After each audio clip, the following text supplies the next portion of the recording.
خوش نصیب ہوتے ہیں وہ مسلمان جو شیطانی اثرات سے محفوظ ہوتے ہیں۔ لوگ عام طور پہ ایک سوال کرتے ہیں جب بھی کوئی پریشانی ہوتی ہے، کہیں ہم پہ اثرات تو نہیں ہیں، اثرات تو نہیں ہیں۔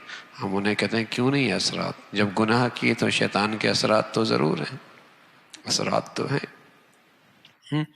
شیطان کے اثرات تو ہیں، تبھی تو یہ ہو رہا۔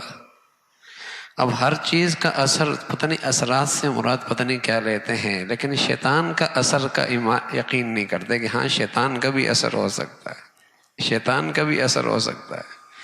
تو زندگیوں میں شیطان کا اثر ہوتا ہے، جب اللہ کی نافرمانی ہوتی ہے تو یقین ہے کہ اس پر شیطان کے اثرات ہیں، شیطانی اثرات ہیں اس پر۔ اور بس اوقات انسان شیطانی اثرات سے وہ حرکتیں کرتا ہے جو عام آدمی نہیں کرتا، جو عام آدمی نہیں کرتا۔ جب عام آدمی نہیں کرتا، جب شیطانی اثرات بہت ہو جاتے ہیں تو انسان وہ حرکتیں کرتا ہے جو عام نارمل انسان نہیں کرتا۔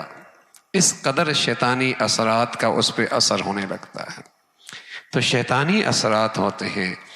ہاں فرمایا میرے جو خاص بندے ہیں ان پر شیطان کا اثر نہیں ہوتا۔ ان عبادی لیس لک، جس قدر آدمی پاکیزہ رہتا ہے، طہارت پہ رہتا ہے۔ طہارت دونوں قسم کی طہارتیں ہوتی ہیں، جسمانی طہارت بھی، روحانی طہارت بھی۔ جسمانی طہارت کہ اس پر جسمانی نجاست کوئی نہ ہو، یعنی آدمی پہ غسل فرض ہے اور اس میں بلا وجہ تاخیر کر رہا ہے، عورت پہ ماہواری آئی، غسل کا وقت آ گیا لیکن بلا وجہ اس میں تاخیر کر رہی ہے، یہ جو نجاست ہے اس سے بھی شیطانی اثرات بہت تیزی کے ساتھ اس کی طرف آتے ہیں، اس سے بھی شیطانی اثرات بہت تیزی کے ساتھ اس پر آتے ہیں، اس لیے کہ گندگی اس کی غذا ہے، نجاست اس کی غذا ہے، گندگی نجاست اس کی غذا ہے، تیزی کے ساتھ اس پہ اثرات کرتا ہے۔ دوسری روحانی طہارت، گناہوں کی گندگی، گناہوں کی گندگی یہ بھی ایسی چیز ہے، یہ بھی شیطان کی خاص غذا ہے۔ کسی گھر میں ہو، کسی گھر میں ہو، کسی زندگی میں ہو، شیطان اس پر بھی تیزی سے قابو پاتا ہے۔